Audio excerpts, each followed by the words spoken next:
ladies and gentlemen, the leader of the Conservative Party, our Prime Minister, David Cameron. Thanks very much. Thanks a lot, Michael. Good to see you. Thank you very much. Hi. Thank you. Thank you very much. Thank you. Thank you. Thank you very much. Thank you. Thank you, Benita. Thank you very much. Thank you. I want to thank Benita for those wise words. I want to thank my good friend Patrick McLaughlin for what he said. And I want to thank Conservatives I want to thank Neil Carmichael, I want to thank Damien Green, and I want to thank Nick Herbert for the great organisation and leadership he's bringing. Now, I'll let you into a secret. I haven't made a speech in this room for 10.5 years. The last time I made a speech here was the night I won the leadership of the Conservative Party, and it's great to see so many faces back again. And I have to say, as you can see, I have tonight ignored my mother's own advice. I've taken off the tie, I've taken off the jacket, because this matters so much for our country. Getting this issue right matters so much for our country, but also it matters so much for us as Conservatives. Who are we? What do we believe? What is at the heart of being a Conservative? I would argue it is a deep love of our country, a belief in our institutions, a reverence for our history, and a belief in our destiny. We believe our best days are ahead. We will be even stronger, even better off if we make the right decisions. But we're not dreamers. We're not ideologues. We are deeply practical people. We want to know how we're going to achieve these things. And that's why this debate and this question is so important. And getting it right matters so much for our country. Now, we don't love Brussels. We don't love the institutions of the European Union, as Patrick and as others have said, as Nick has said. We are sceptical. We have had our problems. We do have our problems with the European Union. We should be plain about that. That's what my negotiation has been all about.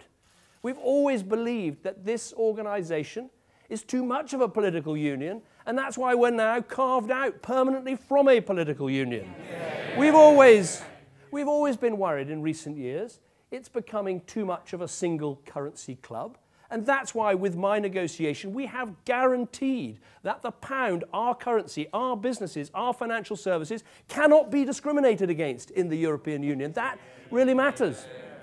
We've always believed there's been too much bureaucracy, not enough focus on competitiveness. And that's why with my renegotiation, our special status, we're going to cut that bureaucracy. Powers are going to go from Brussels back to Britain, and we're going to get those trade deals with the fastest growing parts of the world that are so vital for our country. And we've always thought, yes, there is too much pressure in terms of migration, not enough national determination of welfare rules. And so that is why I achieved in that negotiation the ability to say we do not have to pay welfare benefits to new arrivals for the first 4 years. No more something for nothing. We welcome people to our country, but you have to pay in before you get out. Now, people said we would never hold that referendum. Many said you'll never even start a negotiation, let alone finish it. People said you won't get changes on welfare, they'll never agree to those things. People said you won't get out of ever closer union. Well, we've achieved all of those things. I'm not saying we've solved all Britain's problems with Europe or even all Europe's problems, but we have gone a long way to addressing them and giving Britain that special status. So now we need to go to an even bigger argument, which is what is right for the future of our country. And I want all of you, my colleagues and friends in the Conservative Parliamentary Party, members of the European Parliament, our councillors, our members, to go all across this country, as I'm going to, and make 3 very simple and very straightforward arguments. The first is this: we will be better off in a reformed European Union. Think about Britain. We are a great trading nation. We are a part of the biggest market in the world, 500 million people. And it's absolutely vital for our jobs, for our businesses and our future that we are part of that market. And those deals that have already been signed across the world cover about 60% of our trade, and we need even more deals in the future. And we know what we get in the single market. We know that that means that British businesses can trade without tariffs, without taxes, without trouble, right across this market. And we can use our influence to break open new markets for great British businesses. So we know what we get. We know how important it is. We know about those 3 million jobs that Patrick was talking about. Now, of course, we'd still have jobs in exports if we weren't in the single market, but how many? How many would we lose? How much of a threat would it be to our businesses and our industries? And this is where we've got to take on these arguments about what the alternatives are. Because with me, with Remain, with staying in a reformed Europe, you know what you get. And if you leave, what do you get? Do you want to be like Norway, where you basically have to sign up to all of the single market rules if you want to trade in Europe? Do you want to be a country that sits on the end of a fax machine and waits for instructions for Brussels before you know how to trade? We don't want that for our country. Now, do you want to be like Switzerland? I've got nothing against Switzerland, fantastic country. But do you know how long it took them to negotiate their agreements with Brussels and the European Union? 9 years. Have we got 9 years to waste before we get trading and investing and creating jobs? Think what we've done these last 6 years. We've created 2 million jobs in Britain. There are 900,000 more businesses. Our economy's moving. Our regions are moving. Our industries are moving. We're now the third biggest car manufacturer anywhere in Europe. We create and build more cars in the northeast of England than they do in the whole of Italy. Now, we've done that inside the European Union, and think about these alternatives. So if it's not Norway, if it's not Switzerland, what about, as some people say, regaining our seat at the World Trade Organization? Well, never mind the fact that actually we've never given up our seat at the World Trade Organization. But to be frank, the World Trade Organization hasn't signed a multilateral trade deal for 22 years. If that's all we had, which is what Mr. Farage wants, I think, depending on what day of the week it is, we would have to pay a tariff on every car we produce in Britain and sell to Europe. Now, when half of the cars we make go to Europe, is that sensible for our country? So what are these alternatives? Well, some people say, what about a trade deal like Canada? Well, I'm in favor of the Canada trade deal. 7 years and counting and still not yet in place, stuck in the European Parliament, incidentally. But think about that. That trade deal doesn't even cover all of the services industries. And think about our country. Yes, we're a great manufacturer. Yes, we're a great builder of aeroplanes and cars and the rest of it, but we're also a massive services economy. So if our trade deal didn't cover services, what would that mean for the businesses that employ people right up and down our country? And how long is this all going to take? If you leave the European Union, you sit in the leaving room for about 2 years trying to work out what status you have after you've gone. During that time, you can't sign any trade deals with the rest of the world because you don't know what your status is. So what would we say to the businesses and the employers and the entrepreneurs and the small businesses of our country? Well, we've made this massive decision, but we're sorry because we don't know what the status is. Businesses hate uncertainty, and that is what we give them. So I'm in no doubt in my mind we are better off in a reformed European Union. And we've got to make that argument right across our country.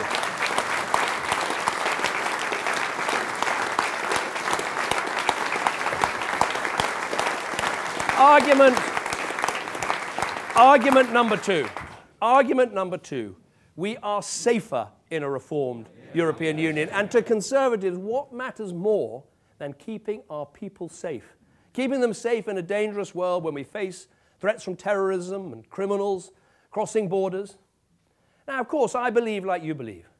When it comes to our safety, we have the fantastic police forces in our country. We have our incredibly skilled intelligence and security services that help to keep us safe. We have vital relationships, including with the United States. And I see as Prime Minister every day how much that special relationship brings us. But it is also true that in the European Union, we are part of important organizations that give us information about terrorists, about criminals, about cybercrime that helps to keep us safe. I see that in my job every day. And I think it would be a complete folly, again, to give that up and somehow feel that we had become more sovereign as a result. Let me just give you one example. When terrorists tried to bomb this city in 2005, on the second occasion, on the 21st of July, one of those bombers managed to get out of Britain and into the European continent.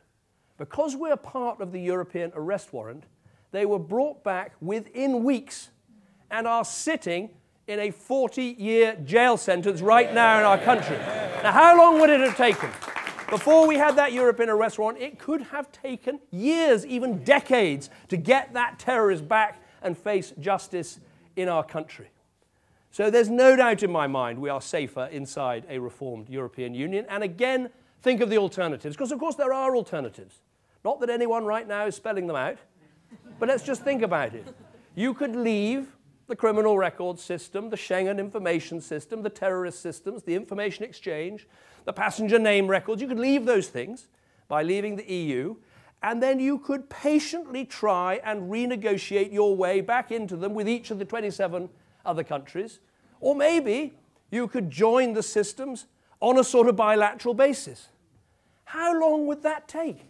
How much of a threat would we face in the meantime while we were fiddling around with these negotiations? And when you got back in, you would just be a taker of the rules, a taker of the information. You would have no influence in drawing up what those rules and those practices are, which was exactly what we have at the moment. So it is no alternative at all. Reason 3, we will be stronger in a reformed European Union. And here I think we should be frank as Conservatives. We are a strong country in an uncertain and dangerous world for all sorts of good reasons. We're strong because we're leading members of NATO. We're strong because we got that seat, that permanent seat at the UN Security Council. We're strong because we got strong armed forces, not least because this government is investing in our armed forces and meeting our 2% NATO spending target. We're safe because of our brilliant intelligence services. All these things help to make us strong in the world.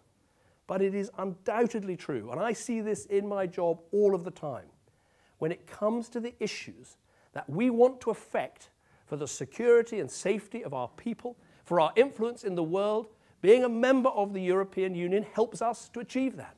Just think of some of the things we've been fighting with these last 5 years. When we wanted to get Iran to give up nuclear weapons, yes, it was great that we were on the UN Security Council, giving us a vital voice on that. Yes, it's great that we're a partner of America so we could work together on this vital issue.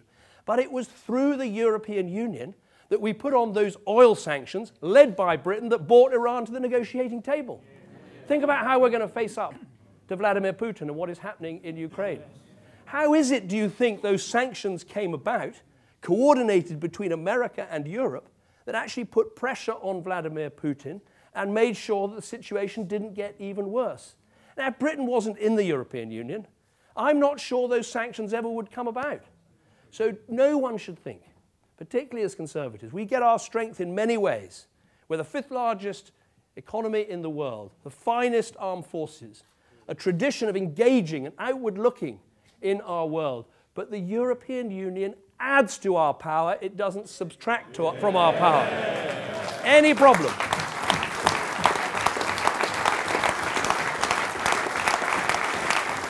And when you think about whether we will be stronger in or stronger out, simply ask yourself this question. Have you come across a single friendly country in the world that thinks that their friend Britain should leave the European Union?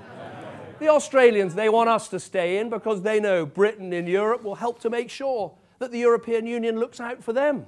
That's what the New Zealanders think, the Canadians, the Indians, the Chinese, everybody. I'm yet to meet a serious, friendly country, one that wants a strong relationship with us, that thinks we would be better outside. Now, it's our decision. It is our sovereign decision. It's the sovereign decision of the people of the United Kingdom, and quite rightly. But I say you should listen to your friends. Listen to your friends about what they think would be good for you, would be right for you. So I'm in no doubt, and I feel this more strongly after 6 years of as your Prime Minister, Britain will be stronger in a reformed European Union. So now we are getting closer to the decision time, just 4 months to go. And this, my friends, is going to be a battle for Britain, a battle for the future of our country, the sort of country that we want for our children and grandchildren. No one cares more than me about winning the next election in 2020 and the one after that. But let's be frank about it. You can elect in politicians, you can elect out politicians. We don't like that bit, I know, when it happens. But this is about what sort of country we're going to be. how wealthy we can be, successful in a single market, or how much uncertainty and difficulty we can have outside it. How safe we can be working with our partners in the European Union, combating crime and terrorism, or how unsafe we could be outside it without those relationships. How strong we can be with a country that has definitely got its momentum back, whose economy is growing, who others around the world, they're looking to us about how to sort out your economy, how to be stronger.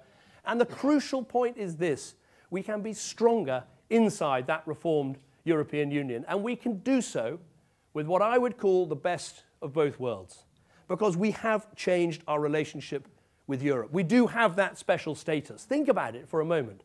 We are in the single market, which is what we want, but we are out of the single currency.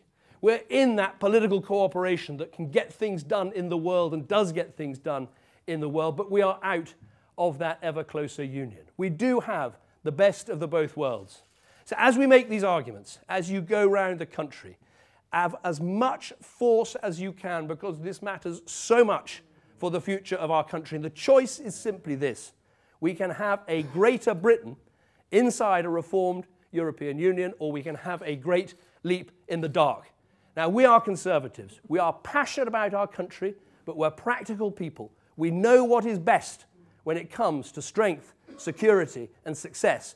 And this is part of our strength, security, and success. So let us, my friends, go for that greater Britain. Don't go for that great leap in the dark. Take this argument around the country, and we will win it. Thank you.